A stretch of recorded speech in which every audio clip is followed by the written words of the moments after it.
Hai, saya Dina Saloy dari Program Studi Informatika, Fakultas Ilmu Komputer Universitas Kristen Indonesia Maluku. Di sini saya akan menjelaskan mengenai turunan fungsi atau diferensial. Kemudian di sini terdapat 7 pembahasan yang akan saya bahas. Selanjutnya kita masuk pada tahap pertama yaitu definisi turunan. Nah, di sini turunan dalam kalkulus adalah cara untuk mengetahui seberapa cepat suatu nilai berubah terhadap nilai lainnya. Nah, misalnya jika ada fungsi fx, maka turunannya f aksen x menunjukkan seberapa cepat fx berubah saat x berubah. Nah, yang kedua yaitu aturan dasar turunan. Nah, di sini terdapat 7 aturan turunan. Jadi yang pertama yaitu turunan konstanta. Nah, turunan konstanta ini turunan dari angka tetap 0 karena tidak berubah saat x berubah. Nah, kemudian yang kedua yaitu aturan identitas. Jadi, aturan identitas ini perubahan dari x terhadap dirinya sendiri adalah 1. Nah, kemudian turunan pangkat. Turunan pangkat ini pangkat turun ke depan lalu dikurang 1. Nah, kemudian kelipatan konstanta. Kelipatan konstanta ini konstanta bisa dikeluarkan dari turunan. Nah, kemudian aturan penjumlahan. Jadi aturan penjumlahan ini turunan dari jumlah dua fungsi adalah jumlah turunannya. Nah, yang berikut aturan hasil kali. Turunan fungsi pertama kali fungsi kedua, tambah fungsi pertama kali turunan fungsi kedua. Nah, kemudian yang terakhir aturan hasil bagi. Nah, ini adalah rumus khusus pembagian dua fungsi. Kemudian kita masuk pada bukti. Nah, di sini bukti aturan hasil kali. Nah, kita anggap fx adalah hasil kali dua fungsi fx dan gx. Nah, kita mulai dari definisi dasar turunan. Jadi, selisih fungsi dibagi selisih h.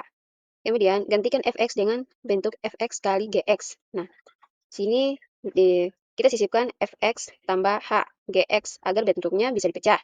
Nah, sekarang ada dua bagian yang bisa dikelompokkan nih. Yang pertama itu kelompokan suku-suku agar bisa difokuskan pada perubahan f dan g. Nah, sini limit bisa dipisah karena bentuknya sudah terpecah. Kemudian karena h menuju 0, maka fx tambah h mendekati fx dan pecahan sisanya adalah definisi turunan. Ini lanjutan dari aturan dasar turunan. Jadi, contoh penggunaan aturan turunan. Nah, dengan menggunakan aturan turunan atau yang sesuai, tentukan turunan fungsi berikut. Nah, fungsi pertama yaitu fx sama dengan x kuadrat tambah 1. Nah, kemudian yang kedua yaitu gx sama dengan 5x kurang 4 per 3x kuadrat tambah 1. Nah, untuk aturan yang pertama yang itu dipakai aturan pangkat hasil kali. Kemudian aturan yang kedua yaitu aturan hasil bagi atau aturan 7. Juga pakai pangkat dan konstanta. Nah, kemudian langkah perhitungannya itu seperti ini. Bentuk hasil kali. Nah, turunan X adalah 1 dikalikan X kuadrat tambah 1. Lalu X dikalikan turunan X kuadrat tambah 1 yaitu 2X. Lalu dijumlahkan. Nah, yang kedua yaitu gunakan rumus hasil bagi. Nah, penyebut kali turunan pembilang kurang pembilang kali turunan penyebut. Lalu dibagi kuadrat penyebut. Selanjutnya yang ketiga yaitu turunan fungsi konstan. Nah, turunan dari fungsi konstan adalah 0. Artinya, jika suatu fungsi selalu menghasilkan nilai yang sama atau tidak berubah terhadap X, maka laju perubahannya adalah 0. Nah, rumusnya itu d per dx ditandai dengan c sama dengan 0. Nah, di mana c adalah konstanta atau bilangan tetap. Nah, kemudian contoh. Misalkan fx sama dengan 7, maka f aksen x sama dengan d per dx ditandai dengan nilai 7 sama dengan 0. Nah, yang di samping ini adalah gambar grafik fungsi konstan fx sama dengan 7. Nah, fungsi konstan seperti fx sama dengan 7 ini berarti untuk semua nilai x, hasilnya tetap 7. Nah, grafik adalah garis lurus horizontal. Nah, karena garis ini tidak naik atau turun, maka kemiringannya slope sama dengan 0. Nah, turunan adalah ukuran kemiringan atau laju perubahan, jadi hasilnya 0. Berikut yang keempat yaitu turunan fungsi identitas. Nah, turunan suatu fungsi dapat dihitung menggunakan definisi limit, yaitu f aksen x sama dengan limit h mendekati 0, maka fx tambah h kurang fx.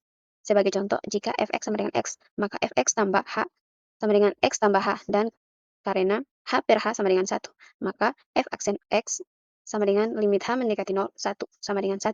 Ini menunjukkan bahwa turunan dari fungsi fx sama dengan x adalah 1, yang berarti laju perubahan fungsi tersebut terhadap x selalu konstan, dan grafiknya adalah garis lurus dengan kemiringan 1.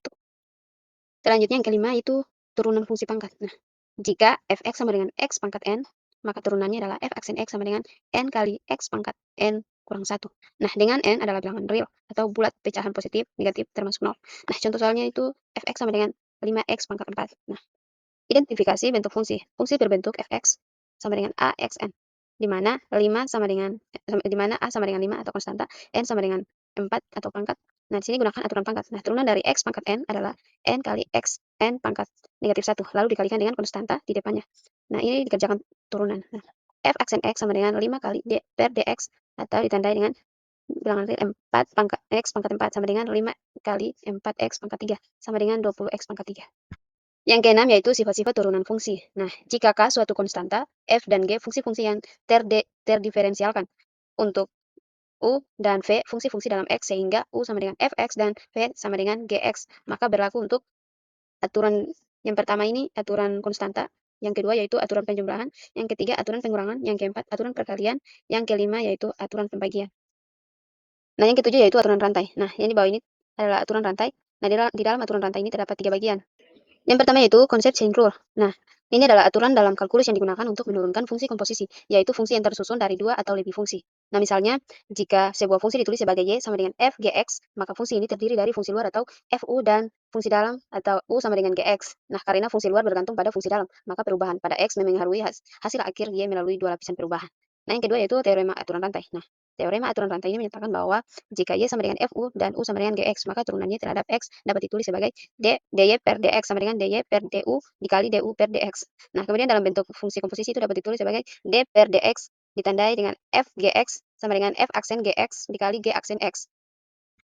Nah, yang ketiga yaitu turunan berdasarkan aturan rantai. Nah, turunan berdasarkan aturan rantai ini digunakan untuk menghitung turunan dari fungsi komposisi, yaitu fungsi yang tersusun dari fungsi dalam dan fungsi luar. Nah, misalnya jika y sama dengan f gx, maka turunan y terhadap x dihitung dengan dy per dx sama dengan f aksen gx dikali g aksen x. Nah, langkah-langkahnya itu seperti yang pertama yaitu identifikasi fungsi luar fu dan fungsi dalam u sama dengan gx. Nah, kemudian langkah kedua itu turunkan fungsi luar terhadap u, tetap sisakan gx di dalamnya. Langkah ketiga yaitu kalikan dengan turunan fungsi dalam gx terhadap x. Nah, contohnya seperti di bawah ini. Kemudian ini adalah referensi yang saya pakai untuk menyelesaikan tugas saya. Sekian dan terima kasih.